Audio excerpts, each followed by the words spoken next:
Okay, I'm back, man. Phase three.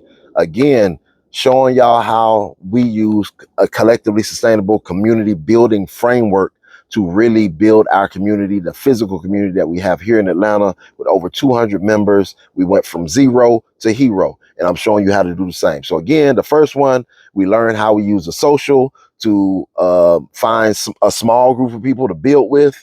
That small group of people then goes to do a hands-on workshop because one of those people has a specific skill that they can teach or showcase, and then that aids in sustainability, so you don't break down, you don't fizzle out. You might even use those funds to catapult you in your next event, which is a donation-based demonstration event. And these are very, very, very specific and important because donation-based events are more open to all people because it's a donation. I might only have $1, $2, or $5 to spare to go to this class that I don't really know about. So again, the donation gives you an advantage as the person hosting because you don't have to necessarily buy a lot of supplies. You just donate. You're just demonstrating, right? So the demonstration is what they're paying for. So some people using this demonstration model of sustainability, some people are going to pay you $1 to $5. You're going to have some people that pay 10 to 15, and then you're going to have a couple that's going to pay 25 and up. So the donation-based demonstration model is not something that you should just take lightly, but again, it makes it available for more people in your area. Why is that important? Because now we're casting a wider net. We got our smaller community from the social that helped us do the workshop. And now from the workshop, or excuse me, the workshop, which was line dancing, we might have grabbed some more people who say, hey, man, I'm digging this community thing, man. I want to come to something else. I want to play a bigger role. I want to put the word out too.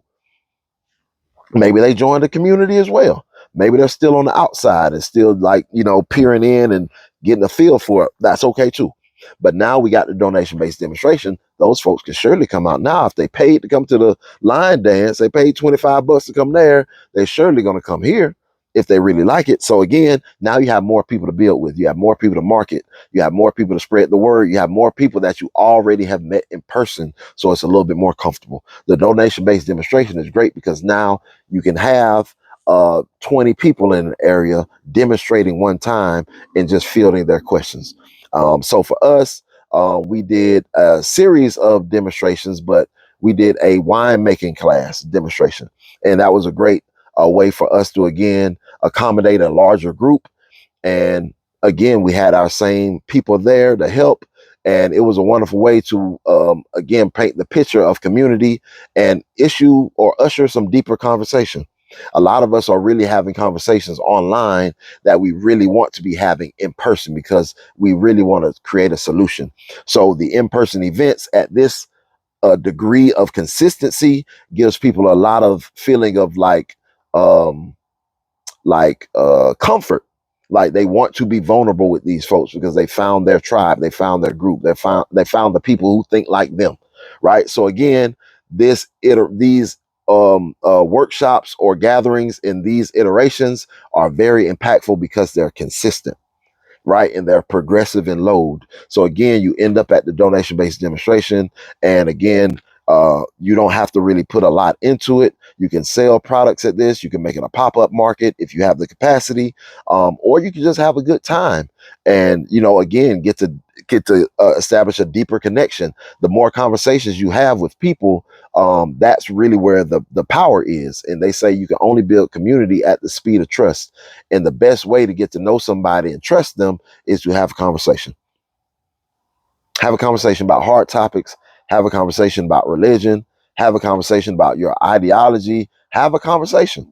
And again, with Collectively Sustainable, we teach how to navigate conversations that aren't necessarily beneficial to you as far as like what you believe in.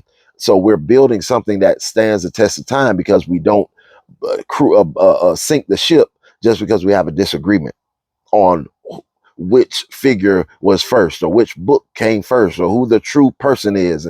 No, we're going to talk through all that. You can share what you believe in. I'm going to share mine. And we're going to say, wow, that was great. That was insightful. Thank you for sharing. But again, that's the premise of it. We have to communicate. So The donation-based demonstration does just that. And again, you can still make some money by doing it to aid in sustainability and further help you to kind of feel like you're not doing things and spinning your wheels and wasting your resources, because that's a real feeling. So again, this framework is built because it was walked through, it was lived in, it was molded by a person who does want community desperately enough to build this framework out and really put it to the test. And I'd love to see you do the same. CollectivelySustainable.org. If anything hit your heart today, is meant for you. This framework works. It's tried and true. 100% money back guarantee. If you really stick to this framework and you don't get at least 3 community members after your 4th event, you can get your money back. Straight up. We're not in it for money at all. We're in it to empower communities nationwide and to build a new culture that supersedes capitalism, because life is on the other side, man. We ain't got to waste our whole life punching the clock, man. I hope this framework hit you and rested well on your soul.